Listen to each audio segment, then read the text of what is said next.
할렐루야. 항상 기뻐하는 복된 가정 되시기를 바랍니다. 오늘 말씀은 빌립보서 4장 8절로 9절 말씀이 되겠습니다. 제목을 봅니다. 갑은 항상 기뻐하려면 어떻게 해야 되느냐. 네, 항상 기뻐하고 싶죠. 근데 이와 같이 항상 기뻐하는 것은 믿음 안에서나 가능하죠. 그래서 시간을 초월해서 더불어니까 범세 감사, 그거는 세상 모든 것을 초월해서, 육적인 걸 초월해서 믿음 안에서는 항상 기뻐지고 범사가 감사가 되는 것인데, 자, 보다 구체적으로 한번 확인해 보십시다. 항상 기뻐하려면 어떻게 되는가. 8절 말씀을 합독을 합니다. 시작. 정말로 형제들아, 무엇이든지 참되며 무엇이든지 경건하며 무엇이든지 옳으며 무엇이든지 정결하며 무엇이든지 사랑할 만하며 무엇이든지 칭찬할 만하며 무슨 덕이 있든지 무슨 기름이 있든지 이것들을 생각하라. 아멘. 정말로 결론적으로 마지막으로 믿음의 형제들아, 무엇이든지 참되고 경건하고 옳고 정결하고 사랑할 만하고 칭찬할 만하고 덕, 기름, 바로 이것들은 바로 뭡니까? 육적인 것이 아니고 영적인 것이지요. 그러니까 무엇이든지 할 것 같으면 그건 완전한 것이죠. 그래서 육적인 것이 아니고 영적인 것, 그러니까 내가 하는 것이 아니고 뭡니까? 성령께서 하셔야 되겠죠. 그러니까 영적인 것이 있거든 이것들을 생각하라. 생각도 성령께서 그런 생각을 주셔야 되는 것이죠. 그러면 내가 믿음이 있어야 되는 것이죠. 믿음이 있는 것만큼 새 사람이 되어가지고 성령께서 나의 생각과 말과 행동의 주체가 되어주시는 것이죠. 이와 같이 해서 이와 영적인 것을 생각할 것 같으면 그만큼 믿음 있는 자가 되면서 항상 기뻐지는 것이죠. 자, 그 다음에 로마서 말씀을 합독을 합니다. 시작.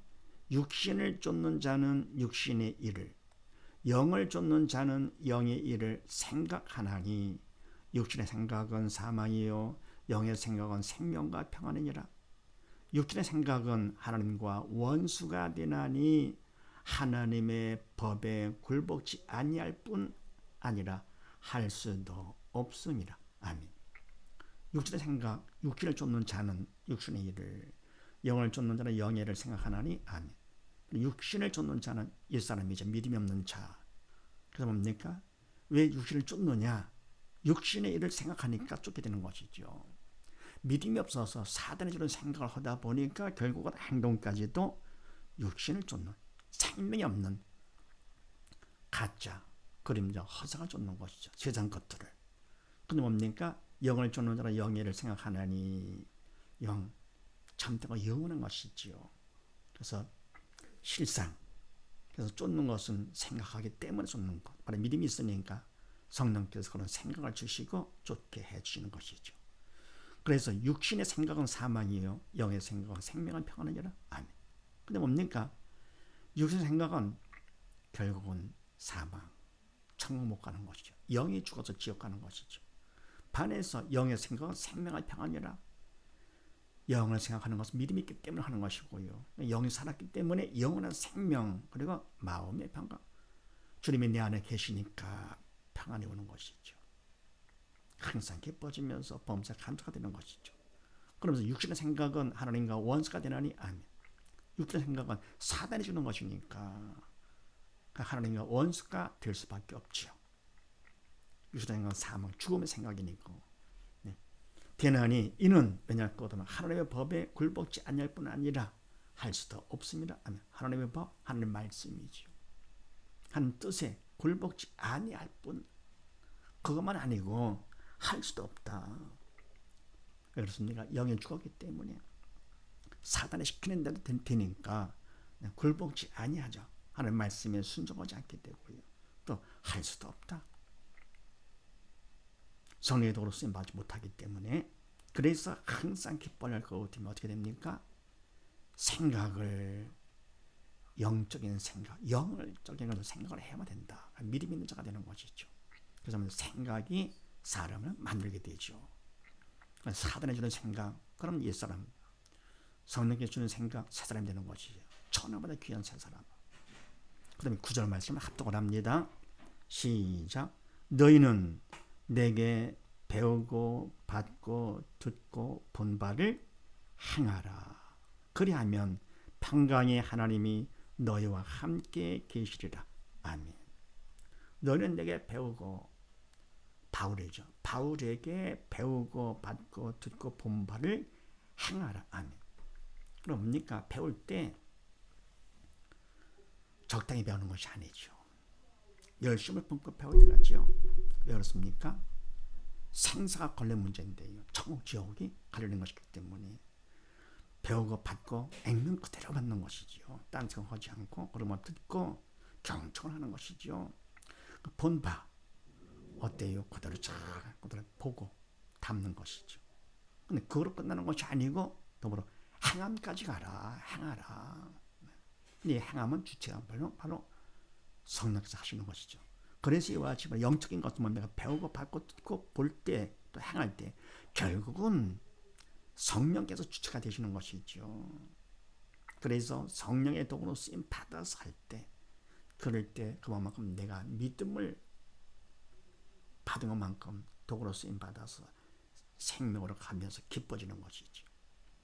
항상 뭡니까? 뭘 배운다 하더라도 학생일 때도 뭡니까? 우등생은 머리가 좋아되는 것이 아니고 그냥 선생님을 믿고 그대로 순종한다 그랬습니다. 모방하는 거죠. 바로 이것이 집에서 부모님을 그대로 믿고 순종합니다. 내 마음에 맞건 안 맞건 그거는 뭡니까? 하나님께서 나한테 딱 맞는 부모를 만나게 했기 때문에 서로 마찬가지죠. 하나님께서 그냥 적당히 만나시는 분이 아니십니다. 그래서 뭔 가정에서부터 부모님을 다 믿고 순종하는 사람, 그럼 가정에서 또 칭찬받는 효자가 되고, 학교에서만 믿고 순종할 거다 우동성 되는 거고요. 또 신앙생활에서 뭡니까? 이와 같이 좋은 믿음의 선배를 만나가지고 믿고 순종하면 그러면 영원한 성공자가 되는 것이죠. 만남이 중요한데 만남은 하나님께서 만나게 해주시는 것이죠. 네, 그 다음에 야고보서 말씀을 합독을 합니다. 시작. 영은 없는 몸이 죽은 것 같이 행함이 없는 믿음은 죽은 것이라. 아멘. 그래 뭡니까? 배우고 받고 듣고 본받까지로 끝나는 것이 아니라 행함까지 가는 것이죠. 그래서 행함이 없는 믿음은 죽은 것이니라. 아멘. 이때 행함은 주체가 내가 아니고 성령께서 나를 도구 삼아 하는 것이죠. 내가 행하는 것은 그건 결국 뭡니까? 믿음으로 조차하지 않은 모든 것이 다 죄가 되죠. 사단의 도구로 쓰임받는 것이죠. 그래서 영원히 없는 몸은 죽은 것이고 마찬가지로 행함이 없는 믿음은 죽은 것이니라. 그래서 이때 바로 행함을 통해서 믿음이 확인되는 것이죠. 이러니까 우리가 항상 기뻐하려면 어떻게 되느냐? 영적인 것들을 생각한다. 다시 말하면 뭡니까? 영의 생명 되신 주님을 생각하는 것이죠. 그만큼 믿음이 있는 사람. 그래서 어떤 일이 있든지 항상 믿음 안에서 주님을 생각할 것 같으면 생각하는 것만큼 항상 기뻐지는 사실을 믿으시고 온 식구 모두 다 믿음 안에서 주님을 생각하면서 항상 기뻐하는 복된 가정이 되시기를 주의 이름으로 축원드립니다. 감사합니다.